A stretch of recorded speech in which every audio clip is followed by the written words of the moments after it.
Hey everybody, welcome to your favorite late night Friday night hashcast. It is Variables, episode 66, a little preview to the Pelle Polare launch in Michigan. We are joined tonight in the same room by the grace of Yah, Springer Buds, and Chuck D's Dogs.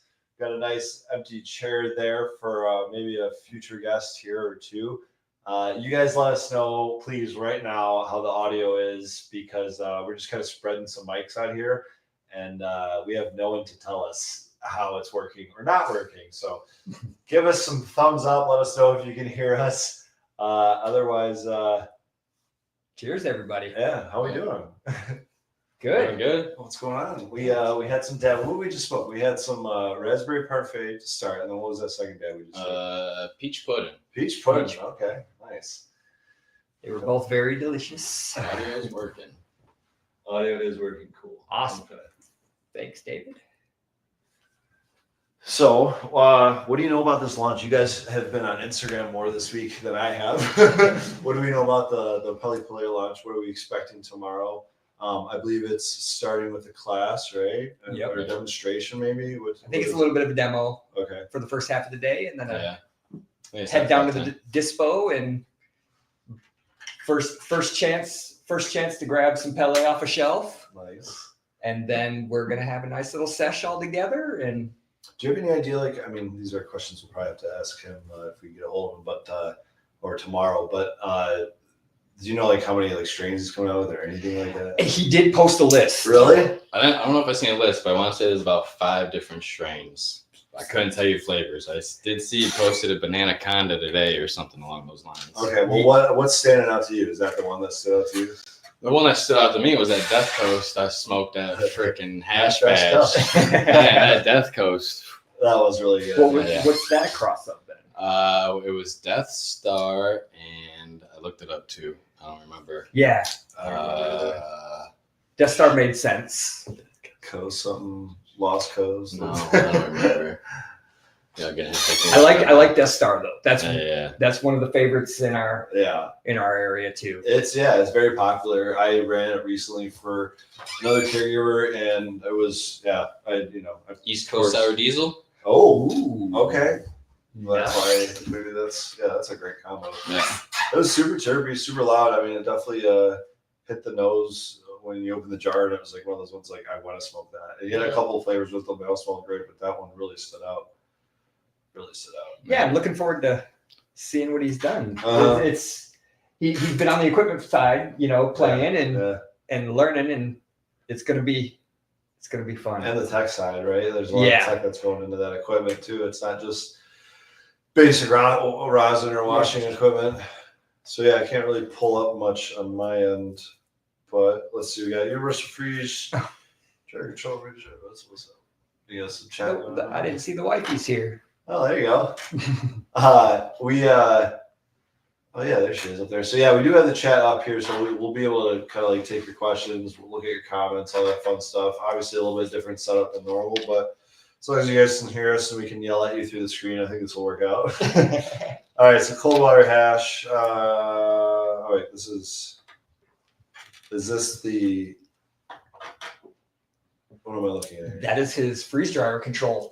Did you see that posted? I didn't.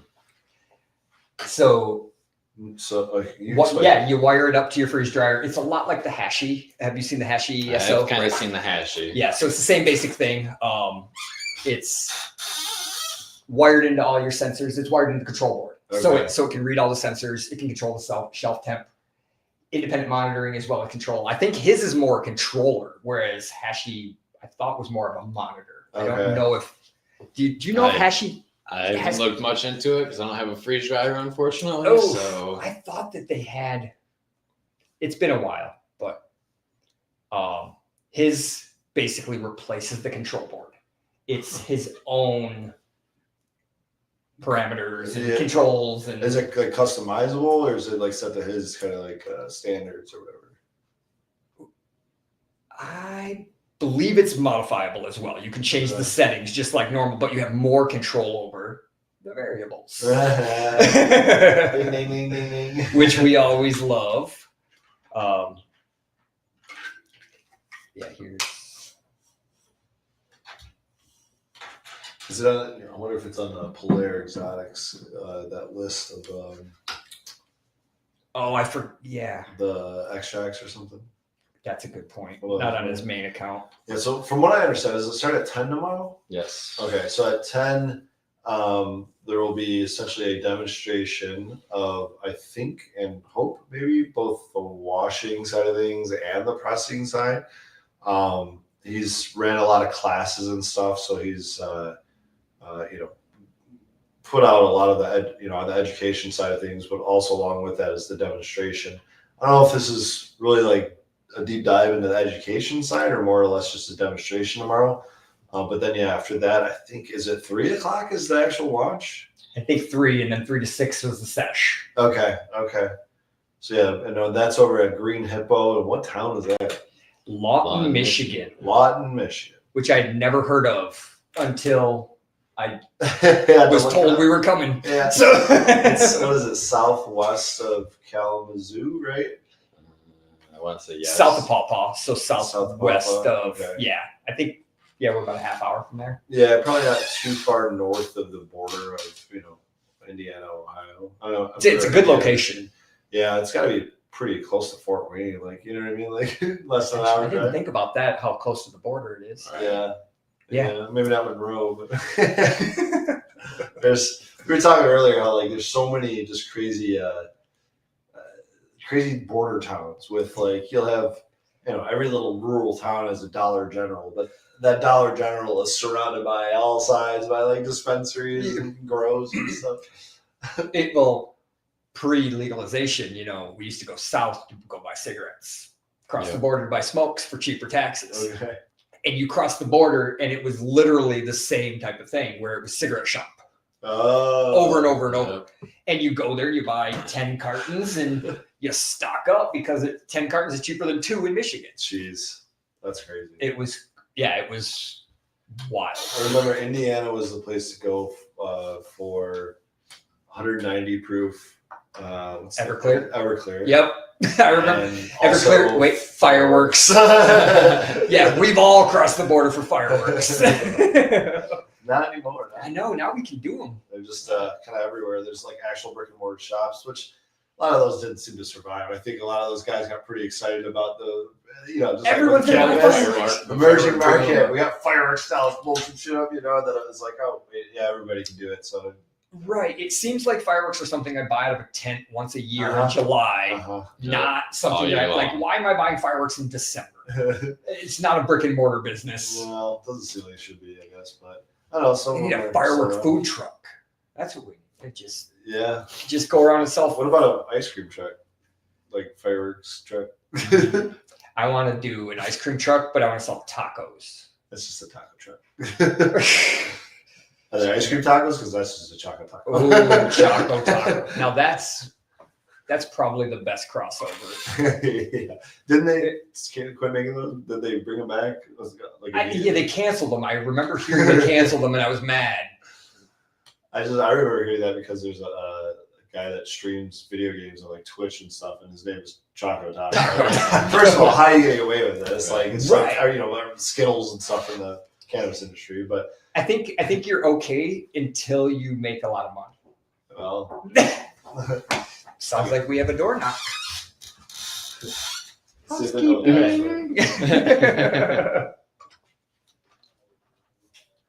Hopefully it's not the neighbors complaining. Come on, we're live. Jason. What's going on, fellas? We're having fun. How's it going? Yeah, I'll yep. Sweet.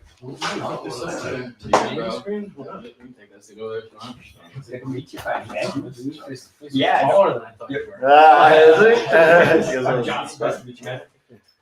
We're just sitting next to you. Yeah, we won't tell you what we're calling it. It's the casting couch. Welcome. The variables casting couch. Come on in, man. Love the sweatshirt. That's awesome. Hashish.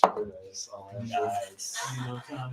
I I follow him, but I don't think we've ever met. What's your guys? Superior Buds. Frigoli Free Goalie. I follow you. Chuck these nugs. Chuck these nugs. Yeah. I was just wondering about who that was today. So that's so funny. Great to meet you. I'm Tommy the Tucker on Instagram. Right on. So you could. I mean, they can hear us. We got so 2 mics on the table. There's a camera right there. The chat's up there on the right. Obviously, just lost live right there. We've been going for 10 minutes, just kind of talking about what we were thinking maybe will happen tomorrow. Yeah. So we got Brian from Pelle Polare joining us. He's you guys know him. He's been on the show several times. This is the first time again we've all been in the same room, which is pretty freaking cool. Yeah. Awesome. And then say again, Tommy from what's the Instagram handle? Tommy the Tucker. Tommy the Tucker. Owner of the Green Hippo. Awesome. Right. So we got to talk about that too, Yeah. because I've been educated today very quickly on what's going on. Well, from these guys' perspectives anyway. So I'm curious to hear about that. But let's start with what's going on tomorrow, man. So we know there's maybe a demonstration, some launch, with some product into the market. There you go. Branding. Yeah. I know how to do that shit. Impromptu shit. But what's going on at this Pelle Polare launch tomorrow? Yeah, man. Well, Tommy is the gracious host, so we're gonna get his spot chat. If you don't know who Tommy is, now you know who he is. It's Green Hippo Provisioning, right? Yep. In Lawton, dope shop. First time I saw it today. It's a dope spot, dude. I just saw your story that you posted. It was at the spot, right? Or was it a story? Or That's at the secret spot. Oh, okay. We'll call it the secret spot. But the dispensary is got the glass shelving in there, and it's clean. It's nice. You guys did a good job. It's awesome. There's some not nice dispensaries. Oh out yes, there, yeah. We were just talking about how like the border towns right before we walked in, and how like Monroe, like all these like rural towns have like a Dollar General. Like everyone has a Dollar General, right? But like that Dollar General is surrounded by 6 sides with like dispensaries and grows and shit. Like every little border town, it's like that. How far is Lawton from the Indiana border? Indiana border, probably like 40 minutes. Oh, okay. So it's a little bit of a drive. Still. Yeah. Okay. Not too bad for a store like us when I don't mean to go down that road, but right. people drive. Most of our good customers are driving in 3 to 7 hours. Wow. Most people in Michigan, especially in our area, think that $30 to $80 ounces is normal. It's not, unless you want radiated chemical ridden weed or worse, edibles and other products. So it's just an unfortunate circumstance, and we're not millionaires like everyone else, so we don't have the marketing means to let people know that we exist, and basically no one knows that we exist. So, okay. Well, let's change that and figure that out. For sure. Yeah. Yeah, for sure, dude. That's what when Tommy he came to one of the seminars back in the day, right? What year was that? First seminar 2021 in LA. Nice. Yeah. And we've been homies ever since that day, dude. And when I was, the brand was coming to Michigan, and we were talking about what store to work with. I was like, I know Tommy has a dispensary. Maybe he'd be down to do something together. It's great. And he was like, dude, let's do the whole, class and everything out here. So yeah, dude, thank you. Much for love. letting us make that. He changed my life doing the class. So it led to a lot of people that I know in Michigan today through the regenerative farming community. Okay. I would have never went and met the Cho family or done the Jadam and KNF classes when they came to America. I never met any of those guys out there. So you just had to, I just put the pieces together. Tommy, you changed your own life. It was just had to come out of your shell and come and meet the peeps at the center. Yeah. I was always a really closed up guy, so it was a different thing for me going out to LA and going to California again in 2023, just to go up in the mountains and stay with some random people that I had no idea who I was going to meet. Yeah. That's cool. The networking like that, though, it's important, and that's how you learn the tidbits. Yeah.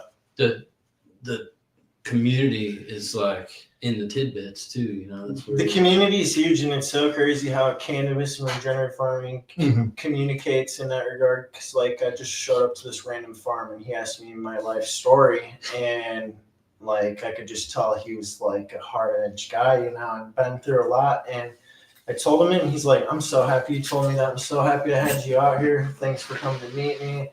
And he told me, he's like, have you ever heard of Gracie, Third Coast Herbal Collective? And I was like, never. And he's like, check her out when you get home. And I looked her up, went to her first event in 2023. And that is everyone that I called dear to me in life and love. Cool. And just a whole community of people that blossomed from that. And I wouldn't have, honestly, I wouldn't be alive today if it wasn't for them. A lot of stuff has happened over the past couple of years. I'm 8 years into sobriety. I feel like the biggest change in my life is in the past 6 months. Much love. Yeah, cannabis changes. People. So yeah, through that, like literally him, everyone that I hold dear to me in life is because of this guy.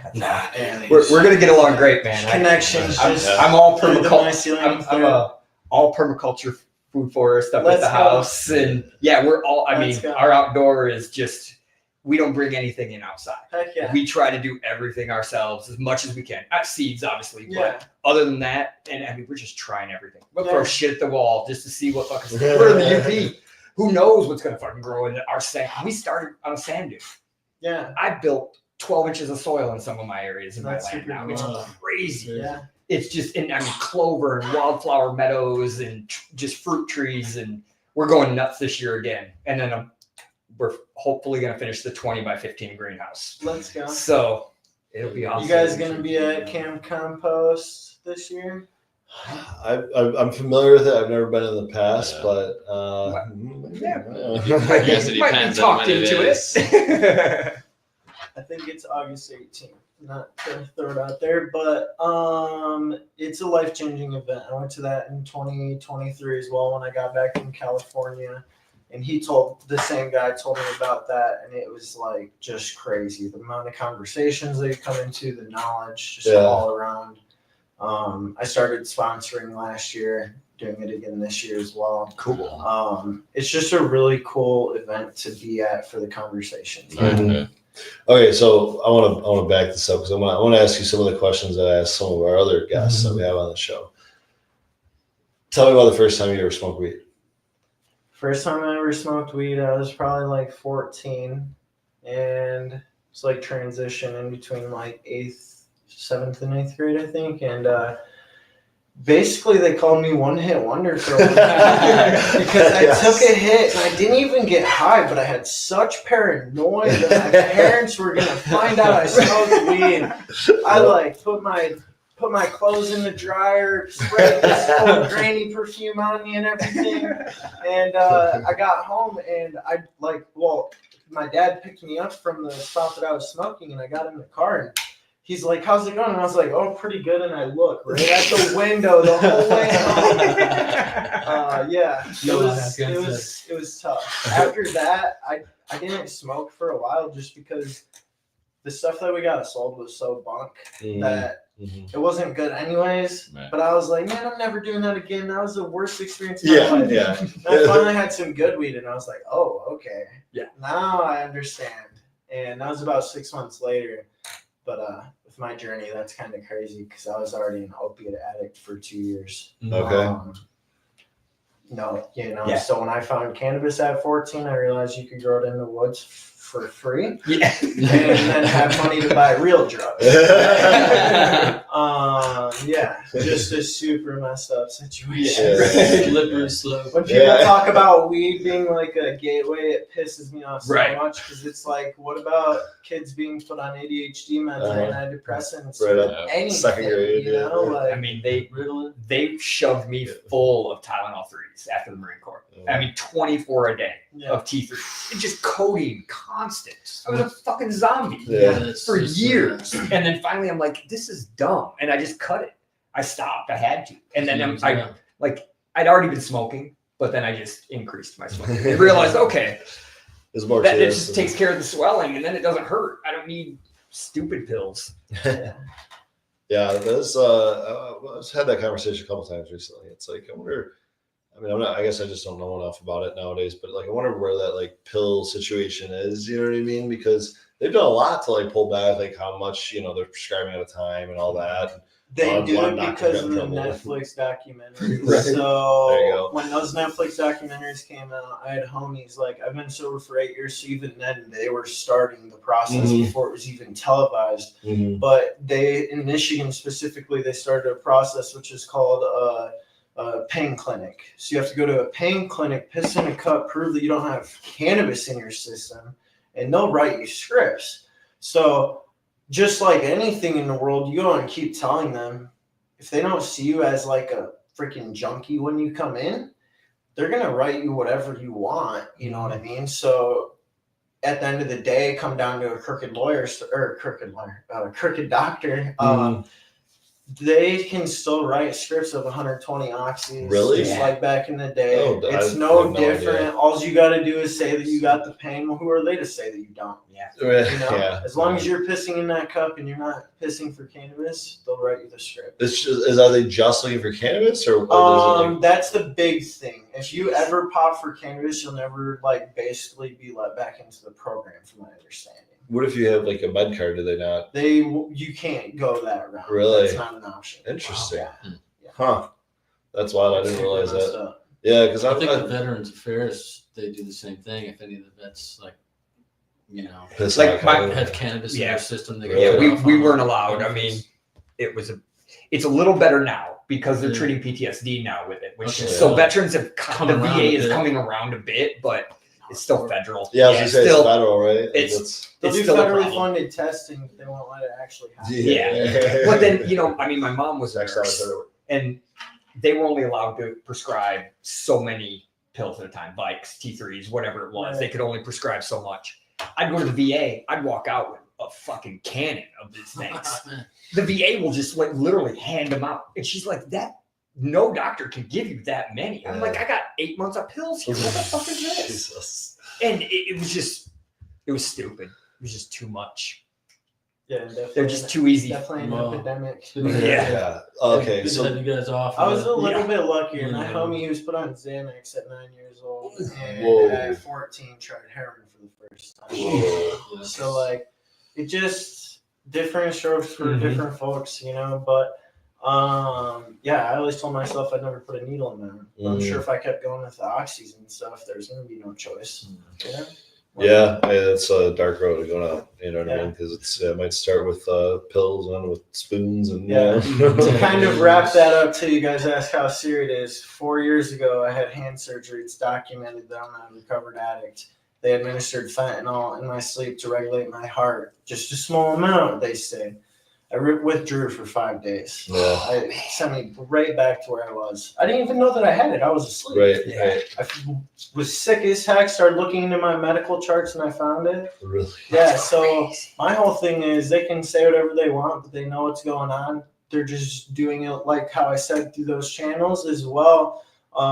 When it comes to a situation like me, especially if it's in your chart or whatever, they're just seeing if you're going to become part of society again, or if you're going to be part of what I see as the biggest part of population control. You're literally creating zombies that aren't a part of society, and most people can't walk away from it. Yeah. That's true. There's a lot of different ones that can trap you. You know what I mean? Different types of those drugs. Yeah. Not just painkillers or whatever, but there's we've talked about it on here before, but everything from the SSRIs to, I don't know. There's just a lot of different drugs out there. Whether it's physically addictive, we know cannabis isn't, there's no physiological addictive properties like that. Habitual, maybe, right? But I'm not saying that. But you can stop it and not, have serious issues with alcohol or heroin or something like that, right?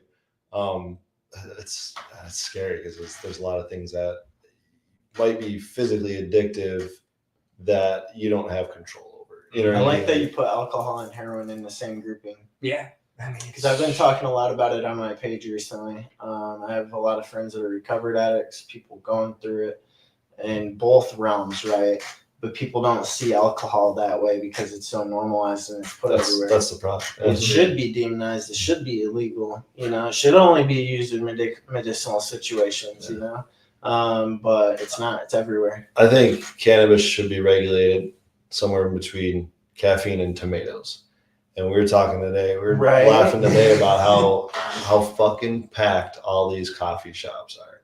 And just how they're doling out the most dosed up drug we provide, which is caffeine. You know what it's I mean? not even like good coffee beans. They're full of all kinds of other shit. Well, think about the energy drinks and shit off the shelves, bro. Like, listen, I drink it all, but it's crazy. It's crazy. Like that nicotine. You know what I mean? There's a lot of them that are just so widely accepted, yet so. I mean, that shit is physiologically addicting. Like, good luck getting off that. Take my word for it. You know, like.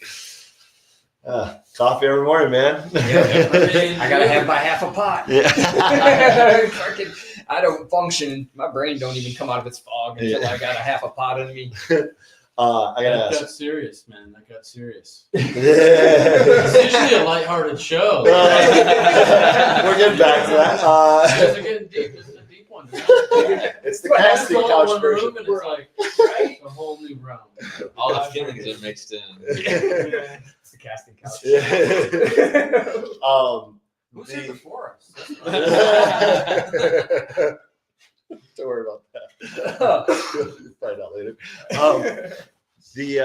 Where'd you, not to like be like Narcan or anything, I think we're probably past the statute of limitations here, but where'd you get the weed from the first time you smoked when you were like 14, and was it your friend's older brother? It wasn't the homie. Like, honestly, I don't know, like, what had happened. I was just a bystander, right? You were one hit Tommy. When I saw it, Just I'm came like, around. that's weed? That looks like oregano. Okay. And then the homies smoked it. They smoked half. They're like, this weed is shitty. So they mixed it back with oregano and gave it back to the guy that sold it to them and got their money back. And it was just a really, really weird scenario. Super weird. Just like little kid stuff. It's crazy because we had more like concept and knowledge, like good drugs with opiates than we did, cannabis. Right. It's just wild. Yeah, that's just so scary nowadays. Just with the fentanyl stuff, it's like it's not even worth it. Well, the whole problem is kids are so stupid nowadays that they don't test their drugs. I always had test kits. You know what I mean? Like, yeah. I guess eventually you hit at such a junkie stage that you don't do that. But fair enough. I was a junkie that didn't know that I was an addict, and I didn't have to steal from my family. I was like a kid and doing sports and this and that, and snowboarding all the time. So it wasn't like something that I had to do. Yeah. I just didn't eat right growing up as a kid. So my money went towards drugs, and I did too. So I'm like, I snowboarded. What? I had a brownie. So how do you get from 14 years old being a one-hit Tommy to owning a dispensary here in Michigan now? Like, tell us a little bit about the story in between. Like the cannabis focused stuff, because this is a cannabis focused show, and then we're going to talk about that shirt you got. So honestly, everything kind of revolves around me being an addict. I'm not gonna lie. Okay. My entire life was that growing up, from being put on SSRIs at 7 years old. Damn. And basically 16 DUI on Xanax. From 15 to 18, I was doing 120 to 180 milligrams of morphine or oxy, whatever I could get my hands on. I'd literally sometimes be so high on the way home from school, I'd have to pull over because my eyes wouldn't stop watering and I couldn't fucking see. I'd have to like sit there for like 15, 20 minutes, like just to chill out, and try to get my eyes to stop watering, And basically I got to the point through LSD and stuff, and I had a really bad dirt bike accident. Basically I was the type of guy where like I did 5 tabs and went to after prom. I had people freaking out because they saw like I don't know what they saw in me, but they saw that I wasn't here.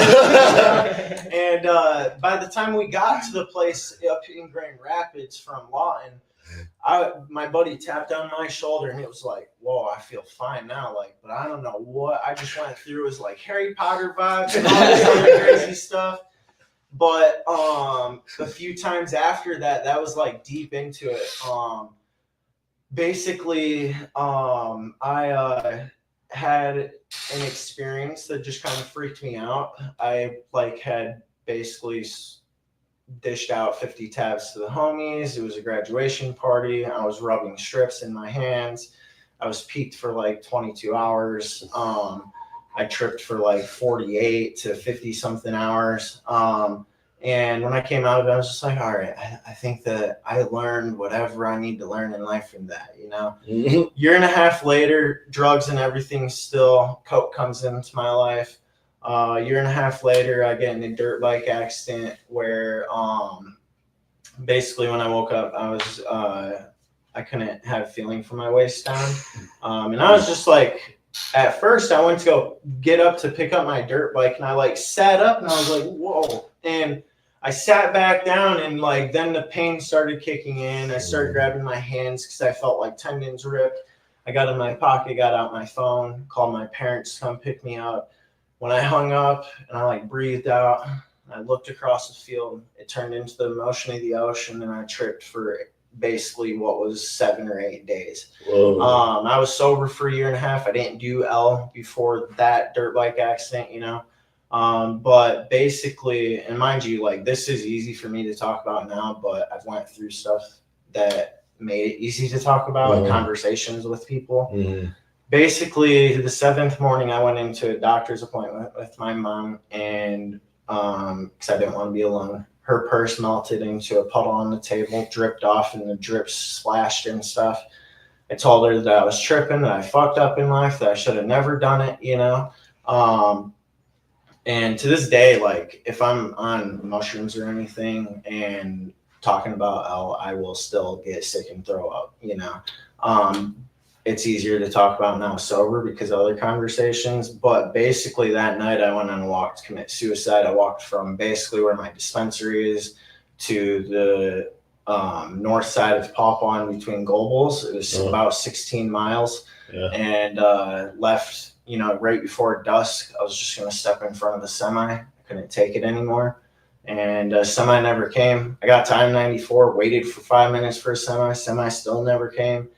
I just kept walking, random car pulled over. They're like, hey, you want to ride? I was like, not if you're going that way. They're like, we just turned around. Where do you want to go? And I was like, where are you going? They're like, we were going towards Lawton. I was like, yeah, I'll get in. I took it as a sign from God. I was always meant to live no matter what happens. And then the next morning I woke up and I was fine. Went through the worst depression ever, still an addict. Maybe, I don't know, like 6 months, year later, something like that. I got in a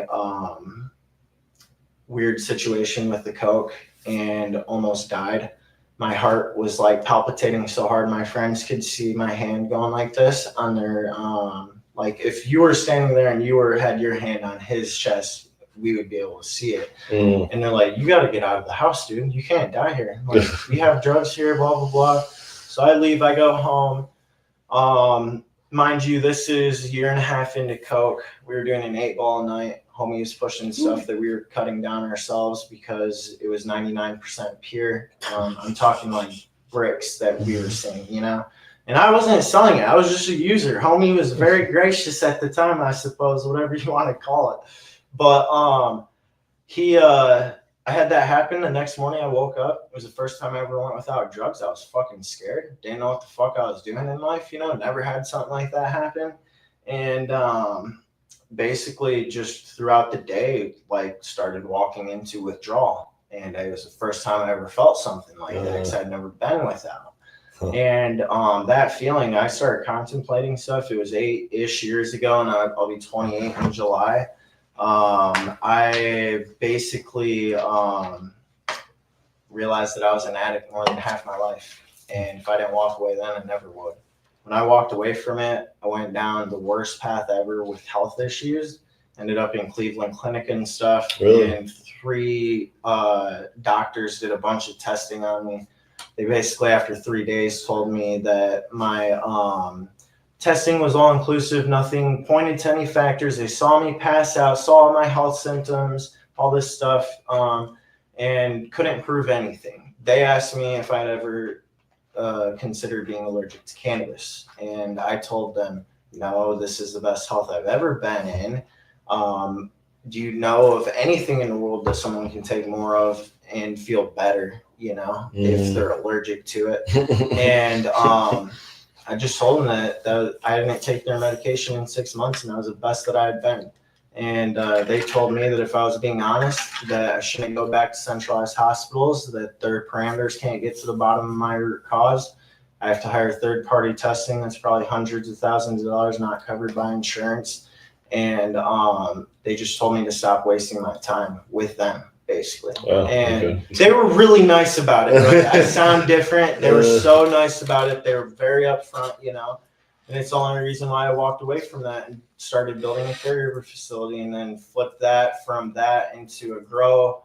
Walked away from the grow license just to go full retail to create a safe haven for us and others, hoping that more caregivers would stand up in the industry. But unfortunately, a lot of caregivers fortunately, caregivers are doing great in either market, for the most part.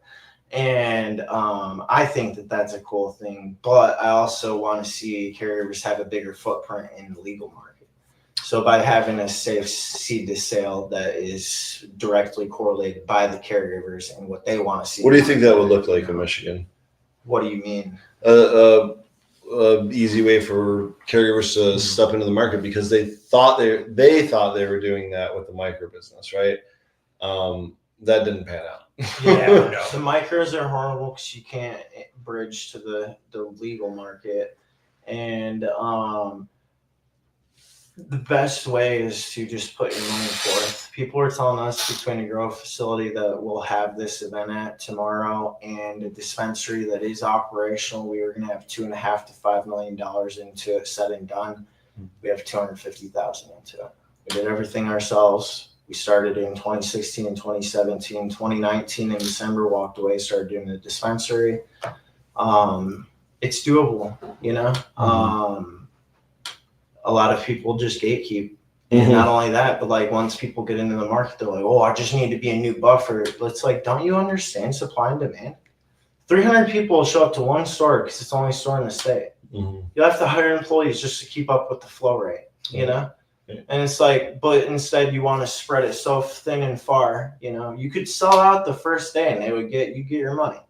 And it's like, instead you have it in every shop. And it's like, well, that's not really supply and demand, and not only that, but those dudes are the type of guys that take losses on products. So like they'll buy stuff that is very expensive hash and they'll sell it for like $20-$30 a gram, and just to bring in the customers, basically. Just to bring in the customers, they know that they're going to buy everything else off the shelf. Yeah, it's in business, it's called you have your loss leader.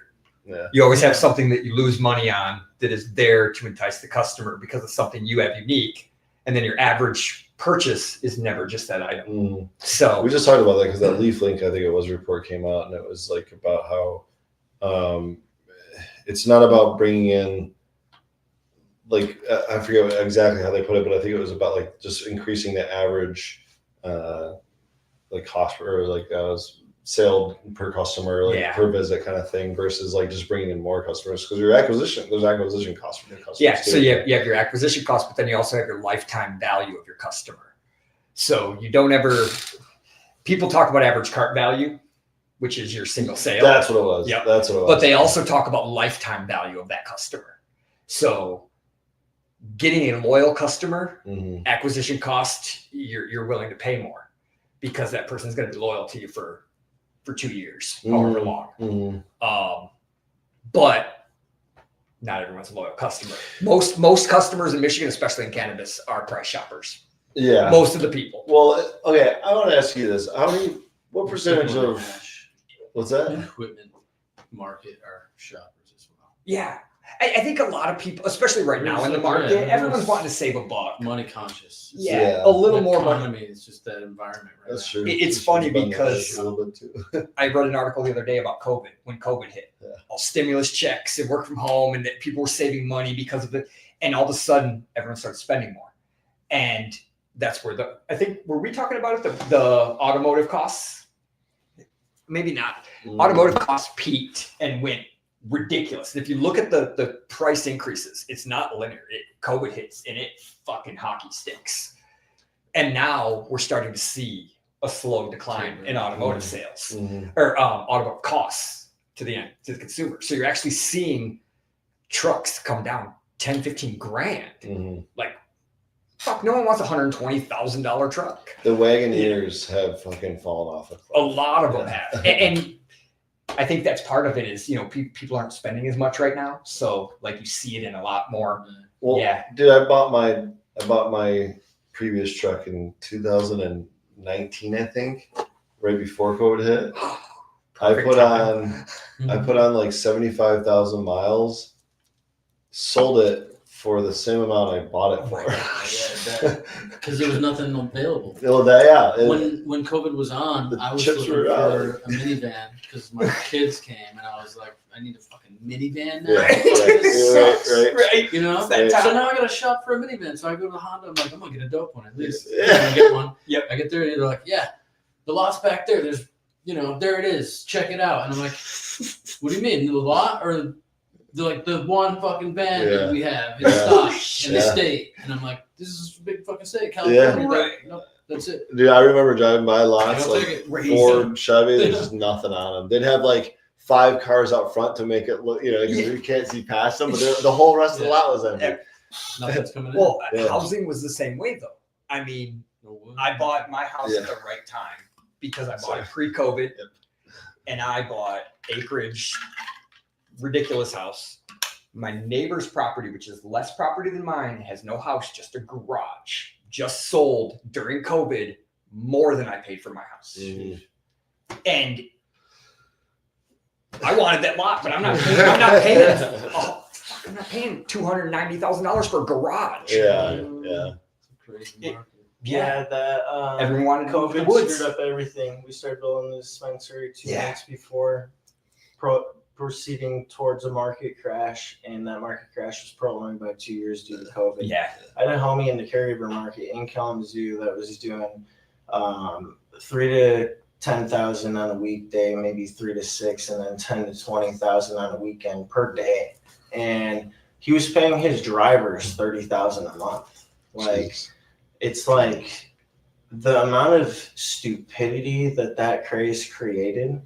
Like, people were getting money for 10 kids and just freaking blowing it on themselves. Well, getting told to stay at home and do nothing. They can't go buy seeds or buy paint and shit like that. And then here's the other thing. We went from illegal in Michigan outside of our medical program. We went from illegal for just your everyday adult to essential in 3 or 4 months. Right. It went from an illegal business to an essential business in the state of Michigan in like 4 months. And they allowed drive-throughs and curbside and all this shit they were never going to allow. Right. And it just, everyone had money in their pockets. It's like, let's go get some weed. Let's go smoke and go up north. Like, we got hit right at that point. We had just completed our factory expansion.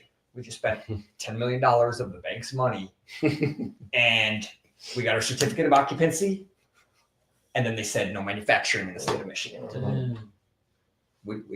What do you do? You got a banknote due in 30 days. Yeah. That's crazy. We have to print product. We have websites running. So we were thankfully, that's what we ended up automating a lot. Yeah. That's why we had to automate. Mm-hmm. COVID forced us into automation. So I mean, it forced us to remove people from a lot of our systems. We can't go down. Just less failure, hopefully. Yeah, right. Well, and let's be honest, no one wants to do some of those jobs. Like, those jobs were monotonous. Just position a t-shirt, line it with a laser, press a button. Position a t-shirt, line it with a laser, press a button. That stuff sucks. Like just putting the stickers on today. I had to put oh my gosh, 200 stickers on. 200! You don't understand. Like, I purposely, on my packaging, my whole career has been minimal because I hate putting the stickers on. And now, like, can I tell you that's my favorate fucking part? Is it? Yes, because we're like, I'm cloning plants that I've hunted or whatever. We're vegging them out, transplanting, make sure clones get taken again so I can perpetually grow them, put them in a flower.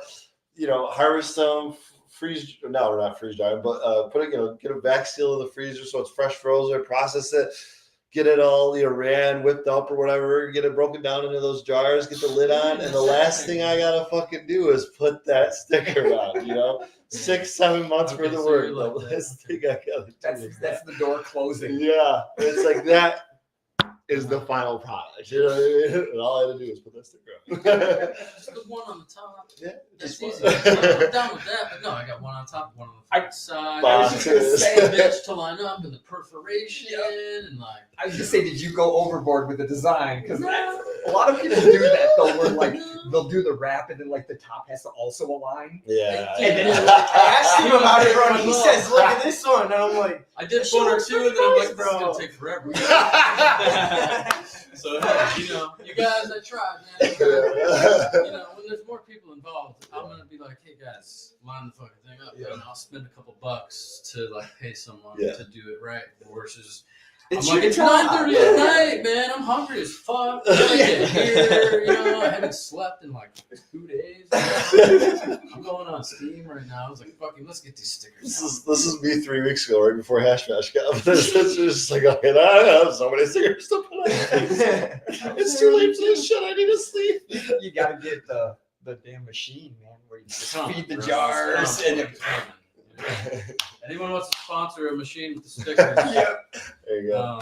Just give me a call. You're pointing over here. It sucks, man, because Alibaba now we're screwed. You can't just like order the machines on Alibaba for $1,000. Yeah, they're $4,000. Because like a lot of my shit, most of my shit, I'd say like 99% is made in America. So I'm like, yeah, let's go. Because all the other brands I know are.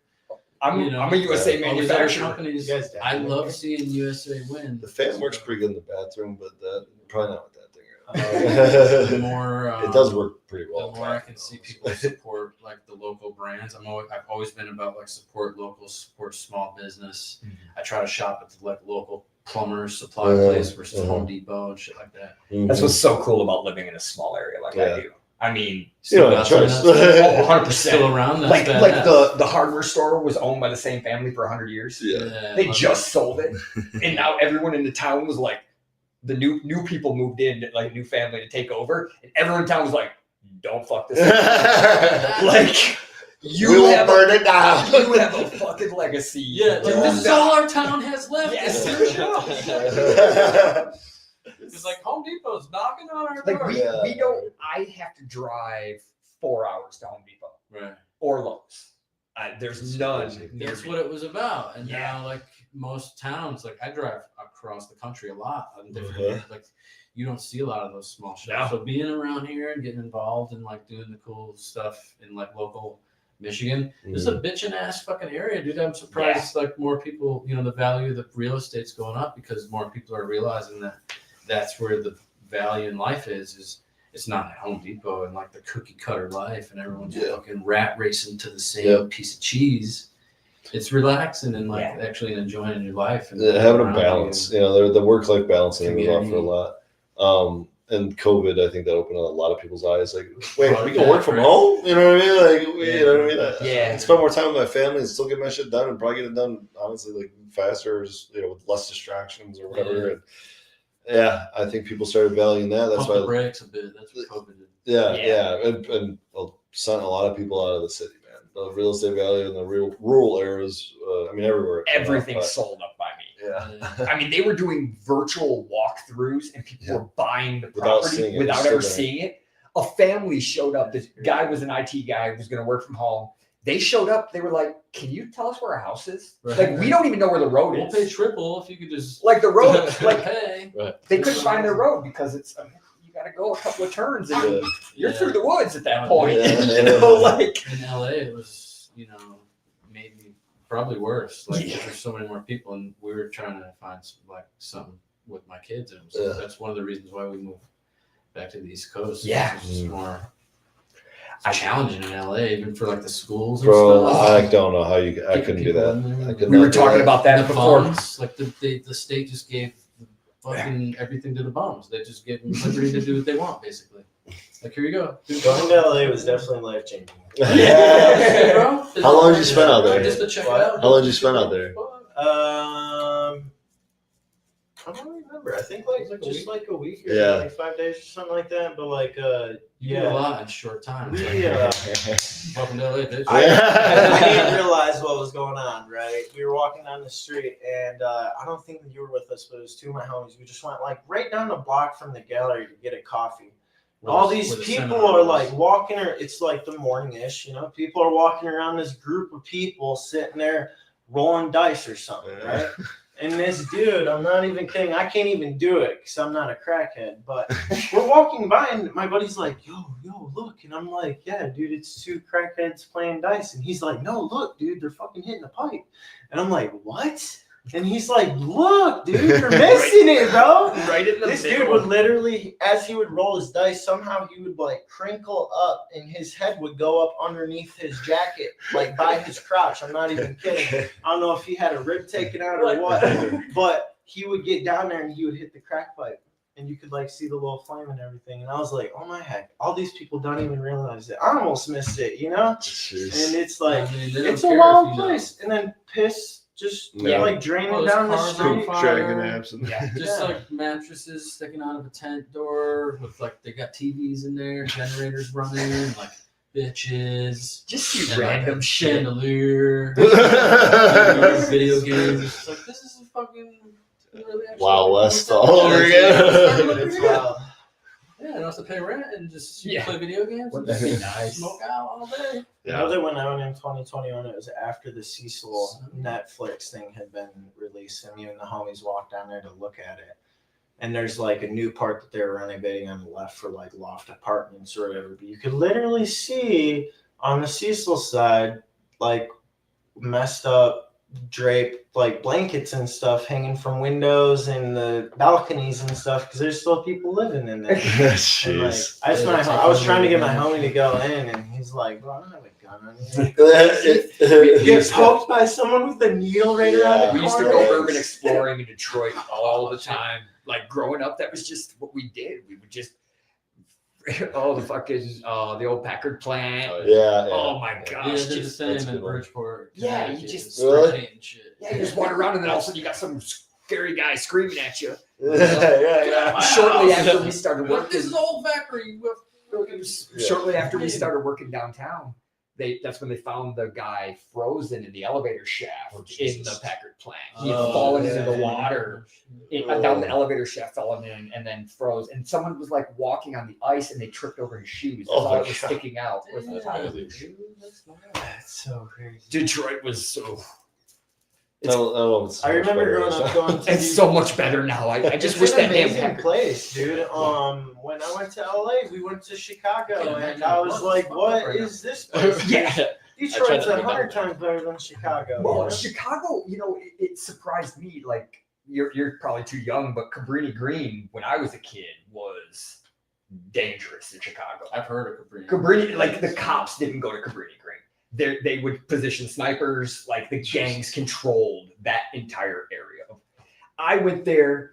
The LinkedIn flipping headquarters is where Cabrini Green used to be, and it's like called Cabrini Commons now. And I'm like, what? It's all hipsters and coffee shops. Gentrified. Yeah, that's the word I was trying to think of what it I'm was. looking around like, good Gentrified. lord. Like, it's all like hipsters and Yeah, tent that's feet, exactly no what that braids. is. Holy shit, I thought- Tight-ass that was the hats, first no time. brim. That was the first time that gentrified felt good. Lots of I'm like, Patagonia. That felt good to me because I was like, this was scary as a kid, and now it is every night and day. Yeah. I mean, Well, it's that's a, kind of it's a like good thing, though, right? Yeah, it was. No, it really Yeah. was. I mean, our offices were there. Our Chicago offices Really? were right there, right in the LinkedIn building. It's just how weird is that? The LinkedIn building is. They find a way to cheap do real it. estate, man. I That know. corporate headquarters. Ugh, That's the yeah, cool that's a thing whole about thing. weed too, in like, some of those real fucked up areas, like Yeah. downtown LA, where the cars are burning and shit. Mhm. Cool shit is happening, like because of cannabis. Like they're Mm-hmm. fixing up some of those areas because they're buying some of that real estate. A lot of towns around Downtown Michigan. LA man. in certain sections, it's fucking rough. But then you get down to like where Jungle Boys is at, and, Yeah. like a couple other big players, Uh-huh. and they got like their dope cars parked out front, and the security guards. You start getting a little- and it's a dope, vibe. It's Yeah. a change Yeah, in the When- environment, which is needed. yeah. When we bought our factory, where we are, just outside of Detroit, when we bought the factory, it was a rough area. Yeah. Untouched. We were the first business to move into that area in a long time. Cheap real estate, yeah. Cheap real estate. And it was a giant building. So it was an old school that we converted initially. Okay. And then the first thing we did was put up a fence all the way around because it didn't take but 3 hours of being in the building to have a catalytic converter stolen. Oh, right. Oh, jeez. So we put up fences and gates and all that. Yeah. They're And plugging then in their phones. literally, on the perimeter. there was a hotel next to us that we called the Hooker Hotel because it had a vending machine with panties and condoms and stuff. A vending machine. In the hourly lobby. rates. Yeah, yep. Yeah, So- not really rates. That's how CD. I know. That place now is a complete hipster hotel. Complete turnaround. Like They did the same thing in my town. It's like It's- their sister towns. once we built it, it just spread. It was pretty crazy. I mean, Quicken Loans put some stuff in. It needed that area needed it. I mean, it's gorgeous My now. mom was like, her friend came to town. She's like, yeah, she told me where she was staying. I was like, that fucking hotel is fucked up. That's where the hookers stay and shit. I'm like, are you sure she wants to stay there? And my mom was like, they cleaned it all up and renovated it and stuff. I was like, I still wouldn't stay there. Right. Yeah, I just don't say that. I've seen too many things. But it's cool to see the Yeah. freshening up. It is. I mean, Yeah, it's with the cannabis stuff. It's interesting because they're kind of doing it like one industrial park at a time. Right? Yeah. It's zoning stuff. You know what I mean? There's, Green yeah, zones. here's a street full of buildings. Who wants to buy them for They're $3 the million a most- pop? You know, The most fucked up ones we could find. Yeah, yeah. That are in a strip. You guys could have them. but it's got a lot of power. That's all I'm looking yeah. for. I was just gonna say Yeah, you have high ceilings, Infrastructure. cement walls, Yeah. and a lot of power. Yeah. Like environmental factors to deal with. Yeah, yeah, The yeah. neighbors. Yeah, right? yeah. Right. We got some EPA cleanup to do, but you know, we'll Yeah. get there when we get there. Green sludge. Yeah. So tomorrow it's 10 o'clock. Is it a demonstration or is it your normal like seminar? Like what? No. Yeah, it's gonna be just a short like Okay. lecture type Okay. thing. Cool. Q&A, whatever everyone Nice. wants to talk about. I'll try to do some demo stuff, but I didn't have the ability to set up equipment and all Okay. that stuff. Okay. Yeah. We were wondering what the plan was. That Yeah. sounds Yeah, the main goal, dude, is just like every event kind of has this factor involved in it, but the main goal was to bring everybody together and like the education kind of pushes that along because everyone's like, I want to learn and share. So that's the always networking just is makes it worth it. yeah. But really, like for me, the main thing is like I love to have everyone together. You know, I didn't have big birthday parties and shit when I was a teenager. I had like a bunch of friends, so it's cool fun. later in life to like relive my youth. I guess do the parties I ever Well, wanted it's- to. Good old I sesh. feel like we've said this a few times, but it's not what you know, it's who you know. You know what I mean? And like, Yeah. It's all about the networking. conversations. Yeah. And the environment too, like you couldn't go to a weed party when I was younger, so I was at home smoking weed by myself. Right, You know, right. now, like we could all smoke weed together. I know. I want to really bad right now when I'm looking at these smoking I know. packs and shit. Yeah. Like, it's like, oh my God, It's when no Tomorrow, one- we'll wake up for today. We'll be probably stepping outside here shortly, but So, what flavors can we expect tomorrow? Yeah, so tomorrow we'll do like a lecture. I'll do as much demo as I can. I got books. If anybody will look at the book, do all that stuff. And then flavor wise, I brought some stuff to show you guys. okay. Some Death I Coast. got, yeah, Oh, yeah. Death Talk about that. Best in the market. we like that one. Dark Rainbow. Have you had it from him? 2 weeks ago. Let's go. Yeah, dude. Yeah. It was Did like I get best in the market as well? it was the first time I've heard of it. I was like, did I get it? Yep. I don't buy much out of the metric market just because I'm a caregiver and I supply my own stuff. You know what I mean? But when he brought that by, he had like 3 different flavors. They all smell great, but that one stood out to me, and I was Dude. like, I wanted to have that one right now. Even at 600, it comes through so good. Yeah. Really? Flavor. Like, it's amazing. That's my favorite one too, out of the Yeah. ones that are dropping. I'm my definitely grabbing some of that tomorrow. I don't know. We got some Dolce. There's some Oh, texture I to love that Dolce too. It's too. pretty Good. crunchy when you dip into it. What else was there? Dude, I'm losing track because we got a bunch of new ones coming Just too. focus it on your shirt. Banana Conda's coming down with that. That's the one that you said. Need a light over I got a there? little bit of that. Probably. Too, to let you try.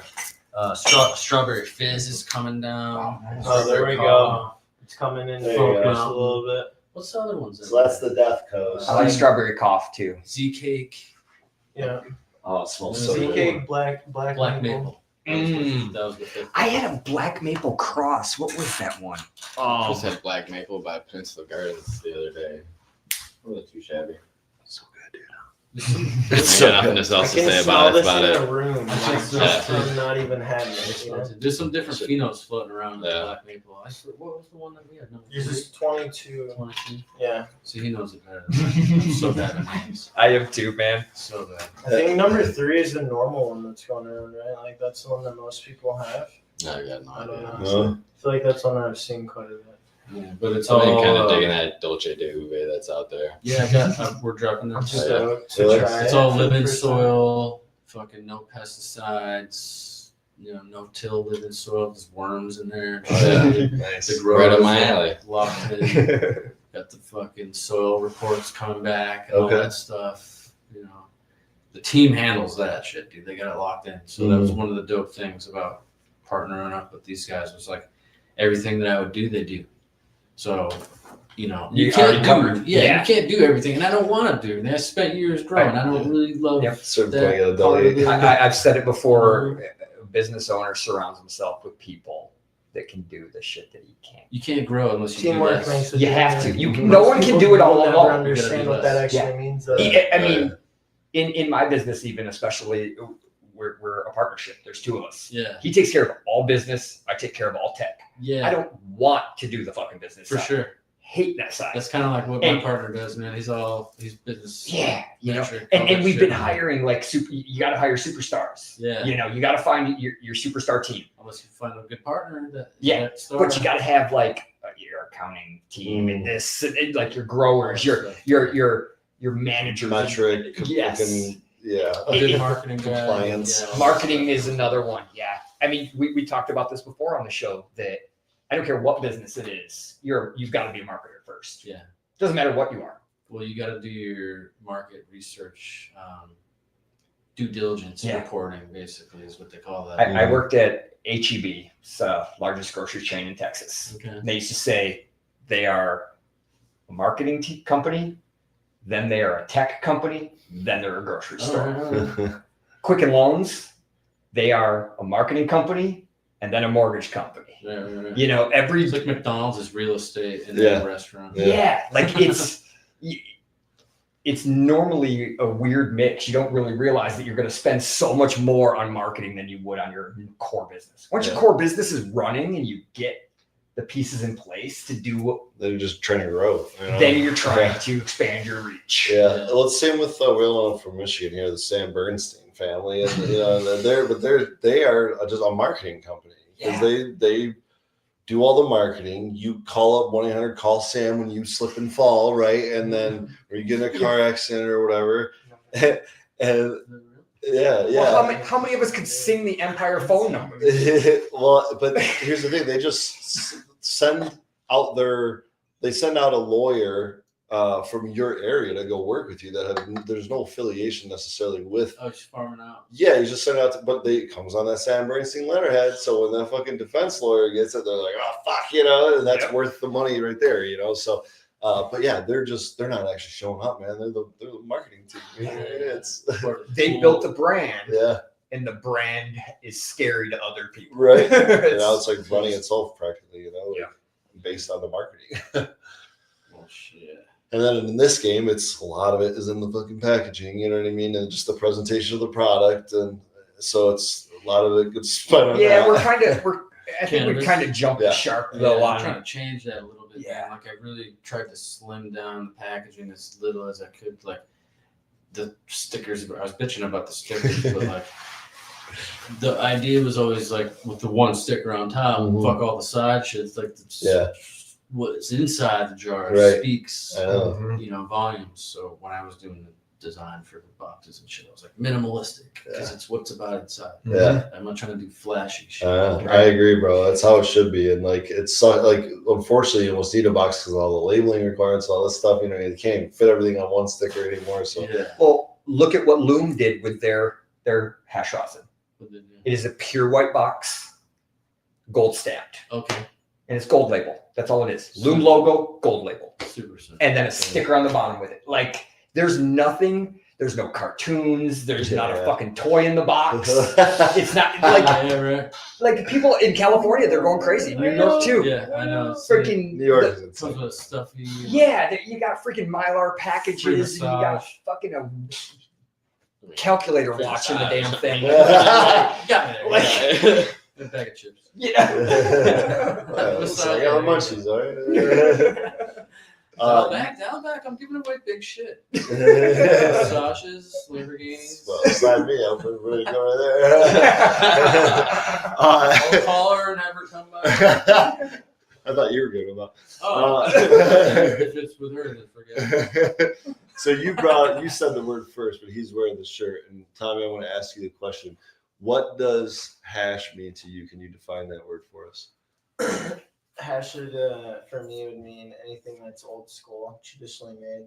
I do like hash rosin and stuff, but I always tell people hopefully get a good chance to show everyone what I talk about tomorrow. But I'm a firm believer that you could smoke hash rosin all day and you think you're high. We'll see. When you smoke hash, you're like 2 hits and you're like, okay, now I'm high. I'm actually high. That full spectrum is I like aged hash the most. Traditional Temple, water hash Temple in Michigan is pretty cool. There's a couple guys out there doing it amazingly. This guy has some amazing work. I really like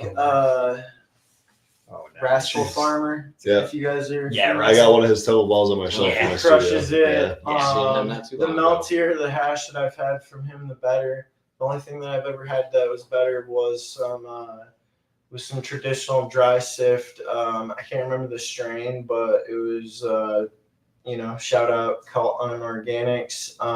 He's from out in Virginia and doing some really unique 20 weekers. Oh wow! He harvested December 22nd, and so later last year, I got to try his 20 weeker from a year prior. Okay. So he picked it up when he dropped off his new stuff. Okay. And I still have a little piece that I'm saving for Papa Sip. But that was some of the best hash that I've ever had. Nice. Really? Yeah, and I'm sure that this stuff is going to be up there with the age and what the terpenes have done to it and stuff like that, I definitely like aging mine. Yeah. Are you guys familiar with the traditional chillum? Yeah. Oh, okay. Like the clay ones and stuff? Yeah. So that's what I really I've been friends with Rascal for a long time. Oh, he's educated me on a lot of that stuff. Yeah. I take mine everywhere with me, and I literally have hash on me just because, but it's really cool, like the intricacy of everything. I don't know if you guys have ever seen a double stem or a double stone. That would be a double stone. Sticky. And it's just really crazy how they get into it. Are you gonna bust out a flute in a minute? So, just like that episode with Tony. It's just very, very unique. And this is my favorite way of smoking hash. Okay. So I'm just wearing a sweater. Dude, That was nice. I That was nice. was catching it. I need a babysitter, dude. You probably fit 2 to 3 grams in here. I kind of surprised myself at hash batch with baked taters. I had a rod of hash sticking out about that tall, and I was trying to pack it in there. It wasn't working, and I was getting so scared because I've clogged this thing before and had to dump it, only once, thankfully. But I got it lit, and we're lighting it, and I'm hitting it, and it went for about a half hour, and it just kind of sunk in, But the meltier the hash, the better. Otherwise, it burns too fast. Yeah. With its melty, you can really work the troughs and the coal and get it dripping down so you can get suction, but then flip it when it's super hot to get the hash to drip back towards the hot pin. Because basically it's a traditional form of vaporizing hash around 80 AD. So the stone heats up as the coal heats it, and then any hash that drips vaporizes. So you're combusting it and vaporizing it at the same time. In my opinion, I've never taken a dab that compares, And you're talking 1-2 hits, and it's you're ready, traditionally use a wet cloth. I don't like it. It's kind of messy. Okay. You gotta like. It takes down the temperature. It does take down the temperature. Some people don't You really put a like little the water in temp. your mouth. And Yeah. do like the water bomb. I just No, like seriously, raw that dogging makes it. I'm sense. not gonna lie. Oh, dude, my Just thinking about it. You're like, Divine I Pine, know. when I first got this, Pop Sif came out. I actually picked one up for Pop Sif too. And he brought a lot of hash that I scooped off of him, and I probably smoked about 10 grams in 3 days at Divine Pine in 24, and it was life changing. You know? The homie, props to him. He was fresh off 6 months of sobriety and just smoking every bowl with me. There was one time that he passed, but there's like 12 people that tapped out, and he's still sitting there smoking with me. I mean, I saw him one day, and I'm like, bro, do you even hear what's going on right now at this seminar? And he's like, yeah, bro, I'm just fucking high, man. I'm like, all right, dude, just checking. Like, different experience. Yeah. But it's different. People will find out tomorrow for sure. Awesome. Yeah. So we'll probably wrap this up here shortly because I know we all obviously have big days tomorrow or long days tomorrow too. But tell us a little bit about Green Hippo. Why Brian chose you and what you guys are doing different. And what kind of what kind of license is it? Is it just a provisioning center? Is that what you're running right now? I do have a provisioning center. We stepped away from a grow license. Okay. That's right. Okay. So tell us what makes Green Hippo different. Do you think Brian should answer this or me? I want you to answer it. Okay. I would say something that makes us different is the way that we carry ourselves with the products on shelf. We don't have many right now. We just went through winter. It's not a good representation of what we carry. A lot of the brands that we were working with are no longer in the industry, unfortunately. Hypo's no longer here. It's a super sad thing. Trip Scientific just shut down a couple weeks ago. He had $40,000 to $60,000 out in debt, unpaid by dispensaries that definitely got it like that. It's just a super unfortunate situation. I created a board of caregivers to stand up against the market with Trip. He was the only caregiver that stood up and sat on it, you know. It's just super unfortunate. We're here to create a fair market from seed to sale for anyone that wants to stand with us. We implore people to do licensing on their own. We want to see caregivers successful. We don't want to support anyone else. The biggest brand that we have on shelf is Wild and Good Tide because of their backing being one of the only brands that had never took a buyout, never took on investors. They're not the same as High Life Farms or Wana or Kiva or Petra or Tetra or any of those guys involved in the crazy stuff that went on years ago. Basically, our stance in the market is on clean products. So people can say all day, oh, it's in the state allowance, this or that. Everything should be at 0 parts per million. It's not even a question. The industry is so whack. Just kind of throw it out there, which I'm glad that Pelle's taking a huge stance with us. I know he kind of wanted to slow roll it. We'll be releasing all testing into the market. To call out the bad players. I don't know if anyone's realized them. Maybe you guys have, but 2023 in November, we opened. As we were going into opening and stuff like that, we realized how poison-ridden the market was, especially in the hash industry. You're talking companies, 15 of the biggest companies in the hash industry were hitting 300 to 400 ppms of iso or acetone or this or that, you know, depending the allowance and this and that. They're all at the high ends of everything. I literally had people calling me. I don't really care, so I'll throw names out. You know, dude calls me. He's like, oh, blah, blah. Why do you have this on your website? You don't know what you're saying.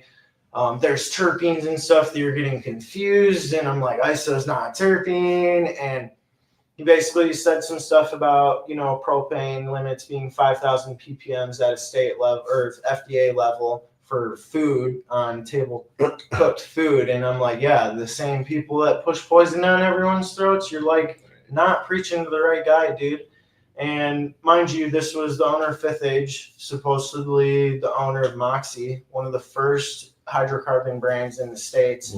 And this dude was pissed at me for my website talking about 0 ppms and stuff.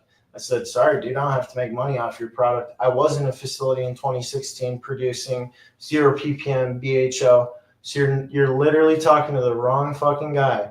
And so through that process, I sent back 15 of the biggest producers in the hash industry, their rosin back on orders. And you technically can't send back orders for testing. So transporter's like, what do you mean? It passed testing. I'm like, no, this shit's poison. Call CRA. They tell me to put it in as an entry error, send it back with a description. I would type in there my reasoning, it's poison, this and that, has this much solvent, everything. I was going to the state meetings and stuff, making a face for myself. And within 45 days, they took out solventless testing in solventless facilities because it's solventless. Solvent. Knowing, the solvent testing, knowing damn well that it's poison ridden. And they just got done telling me to my face, sorry, bud, that's your opinion. I'm like, it's not opinion. This is poison. I throw up daily. I go through the same stuff that I went through with my opiate addiction. You know, it's not addiction, but it will make you sick in the same ways that other stuff messes up your mind and gut, you know. So it's a complete neurotoxin. Everything should be at 0. And yeah. I talked to one producer in the state. They said that they were going to pull testing. I don't know if they have yet, but as far as I know, Pelle's the only one that's done it after the fact that they took it out. Trip Scientific and Peachy Hash & Co. were the only producers in the state that passed my moralistic testing at 0 before they took it out. Yeah, it cost a couple extra bucks for me to do it, but it's worth. I'm all about that transparency. Yeah, it comes down to the customer being able to ask. So another thing that would separate us is we have testing booklets on site. Sometimes it's not always updated because I do everything myself. But if the customer asks, I'm going to pull up metric right there for them, you know. If you go into any family-owned dispensary in the state, they're going to have poison on their product that they're profiting, or on their shelf that they're profiting massively off of. And at the end of the day, we won't sacrifice our morals, even if I have to walk away and be homeless. You know what I mean? We're not in it for the money. We're in it for the craft, for the people, for the medicine, for the healing properties. And you can go in any dispensary in the state and they will not show you testing. They'll say it's not a thing. They'll show you terpenes, THC, this or that. You won't ever actually see the testing. So it shows a lot of morals. It's a big way that we do stand apart. And yeah, I say no to most of the brands in the industry that are making people money because of that. So I would say that that's a big reason why. Ever since I went to his class, he preached cleanliness, you know. So that's great to hear, man. I think you guys, it sounds like you guys are doing it right. I'm excited to see the place tomorrow. Cool. Excited to fucking taste some terps and just think this whole experience tomorrow, man. So I'm looking very much forward to it. Yeah, dude, it's gonna be fun. Dope to finally put the seal, the sticker on the top of the jar. On the jar, man. Like I've been preaching all this shit all this time, and like to finally be able to like do the testing and prove to everybody, like, look, dude, this is what I've been telling you about all this time. Why the fuck haven't you been listening? Like, I know we're making people sick. We don't have to. You don't have to sacrifice, your dinner or your family's meal to pump out clean medicine. No sacrifices being made anywhere. And like I'm gonna make money, and everyone's gonna get great rosin for less than they're paying for the mids shit. The poison.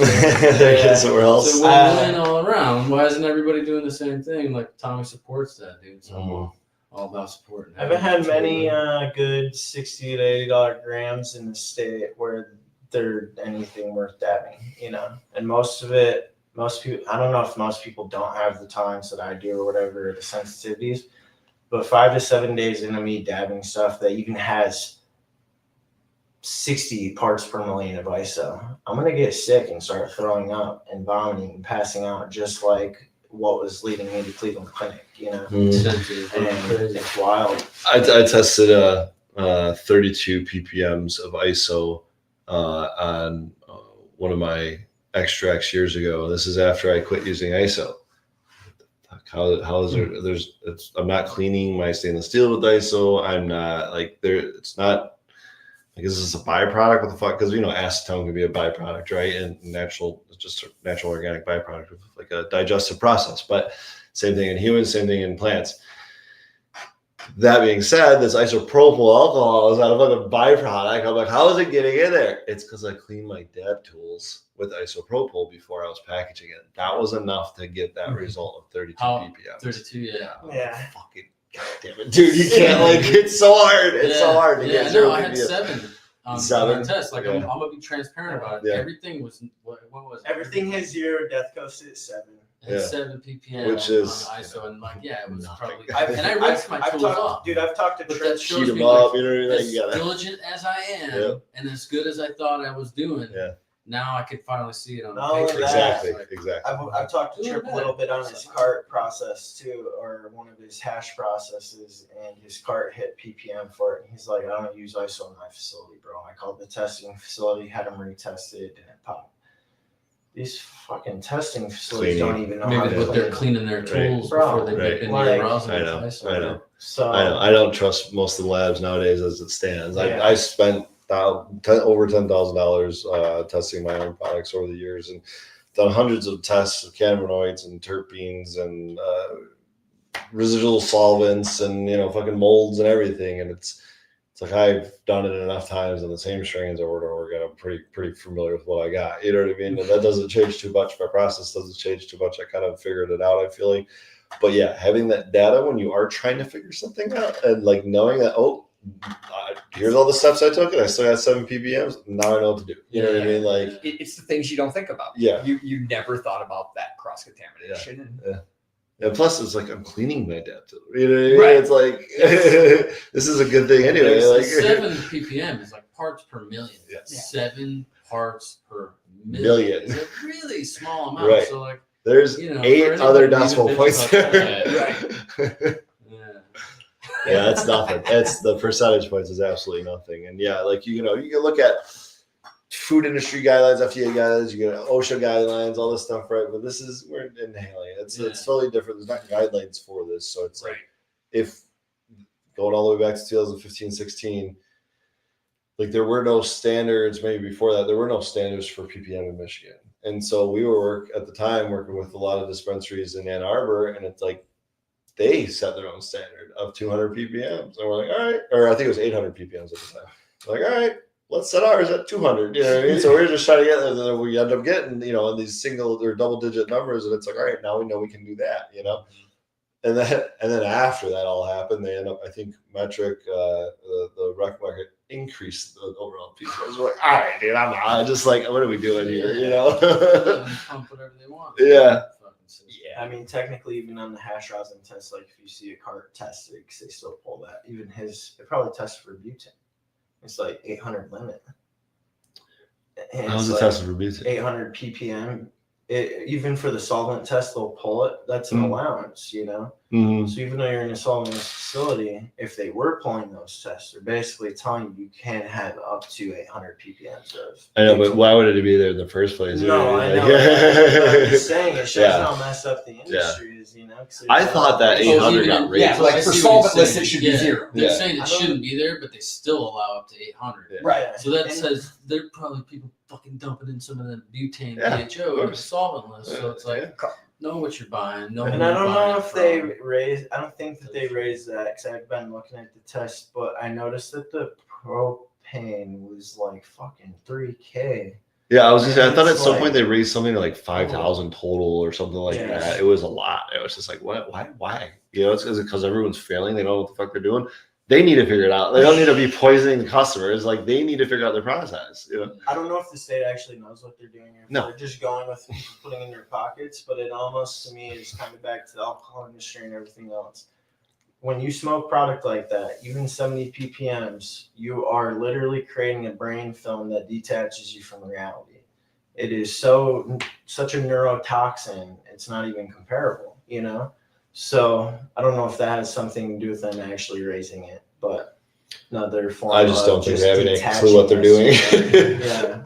That's what it seems like to me. It's just a lot of making rules for making rules' sake, and a lot of people, getting in other people's ears to get these rules written and stuff, and all right, let's wrap it up. You're killing me with the politics. This is why I like making hash so much, right? It's just Where's you're, the you're away from all the fucking bullshit.